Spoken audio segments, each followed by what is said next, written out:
شروع اللہ کے نام سے جو بڑا مہربان اور نہایت رحم فرمانے والا ہے۔ الصلاۃ والسلام علیک یا رسول اللہ وعلی آلک واصحابک یا حبیب اللہ۔ السلام علیکم معزز ناظرین و سامعین، اللہ تعالیٰ سے دعا ہے کہ اللہ تعالیٰ آپ لوگوں کو خوش و خرم رکھے اور آپ لوگوں کی تمام تکالیف پریشانیوں کو دور فرمائے، آپ کو دن دگنی رات چگنی ترقی عطا فرمائے۔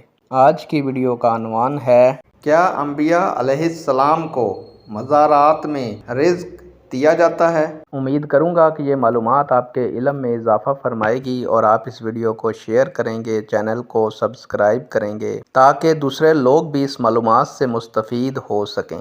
بڑھتے ہیں ویڈیو کی جانب۔ حضرت ابو داؤد رضی اللہ تعالیٰ عنہ سے مروی ہے کہ نبی اکرم صلی اللہ علیہ وآلہ وسلم نے فرمایا، جمعہ کے دن مجھ پر کثرت سے درود پڑھو کیونکہ یہ یوم مشہود ہے اور اس میں ملائکہ حاضر ہوتے ہیں، اور جو بھی جمعہ کے دن مجھ پر سلام پڑھتا ہے اس کا سلام مجھ پر پیش کیا جاتا ہے یہاں تک کہ وہ اس سے فارغ ہو جائے۔ میں نے کہا، یا رسول اللہ صلی اللہ علیہ وسلم، کیا موت کے بعد بھی؟ تو آپ صلی اللہ علیہ وآلہ وسلم نے فرمایا، ہاں، موت کے بعد بھی۔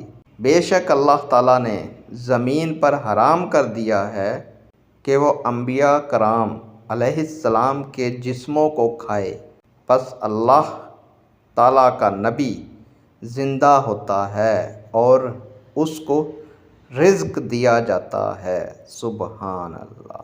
نیک دعاؤں کے ساتھ آپ سے اجازت چاہوں گا۔ اللہ تعالیٰ آپ کا اور میرا حامی و ناصر ہو۔ اللہ حافظ۔